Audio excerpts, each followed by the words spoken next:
and through your spouse. You can learn, you can fellowship, and you can even be corrected through your spouse. Now, a lot of you women are just saying, I like that. I'm good at that. Well, there's about 3 hours of teaching, dear sister, on how you're supposed to do that. But let me just run down through a few of them, because I don't want to leave your husband to the sharks. Okay? 1, she must foremost rely upon the quality of her life and not argumentation. Not the tongue. Not nagging. Not instructing and directing and talking down as though he were her little boy. Although sometimes he may act like it. That comes from 1 Peter 3:1. In the same way, you wives, be submissive to your own husbands, so that even if any of them are disobedient to the word, they may be won without a word by the behavior of their wives. Doesn't the Holy Spirit know women? He knows that what they're going to go for is the tongue. They are. They're just better at it than we are. And they back against a man against a wall until he does something really foolish. He says, no, with your life. Secondly, she must not sharply rebuke him, but appeal to him. This is a principle found in authority in 1 Timothy 5:1, where young men are not to sharply rebuke an older man, but appeal to him as father. Secondly, she must demonstrate reverence and respect. Ephesians 5:33, the wife must see to it that she respects her husband. Also, she must demonstrate a submissiveness, a genuine submissiveness. 1 Peter 3:5, for in this way in former times the holy women also who hoped in God used to adorn themselves, being submissive to their own husbands.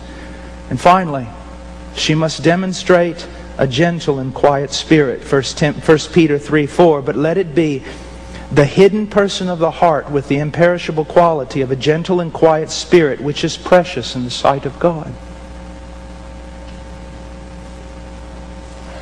You say, well, my husband will never change if I do what you just said. Well, let me ask you a question. With all your striving, has he changed thus far? No. There's a principle I teach. It's actually a sermon. It's entitled, to women, it's entitled, How to Live in Such a Way So That God Will Kill Your Husband. And it has something to do with this. I love European castles. Every time I go to Europe or something, if I can find a castle somewhere, I'll go to it. But I was so amazed that in the castles, in the front door, the big door, 30 soldiers walking abreast could go through that door. But when you get to the second floor of many of those castles, the stairwell is only about this wide. And the door on that castle is only about this wide. You wonder, well, what's the deal? Why is that? Well, here's the reason. If the first floor is stormed by the enemy, and they knock the door down and all these soldiers run in, everyone in the castle, all they have to do is go up to the second floor. And then if there's 400 enemy down there on the first floor, it doesn't matter. That narrow stairwell will only allow one of them at a time to come up through that door. And so one man with a lance can protect that entire castle. It's pretty ingenious, isn't it? Well, dear sister, you have your husband run up to the second floor. You have stormed the gates and you've run him up to the second floor. And he is quite an intelligent man, so he ran quite quickly.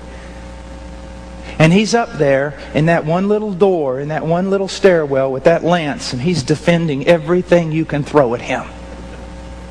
And the whole time you're fighting against him with the tongue, with accusations, with attitudes. You're fighting, you're trying to change him, you're trying to get him to see. And all the while you're doing that, you're yelling back at God, why don't you do something? He says, get out of the way. Why don't you do something? Get out of the way.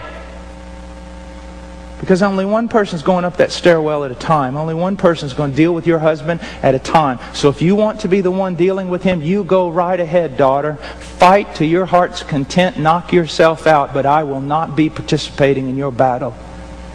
Now, if you step aside and do what I tell you to do and give place to the wrath of God?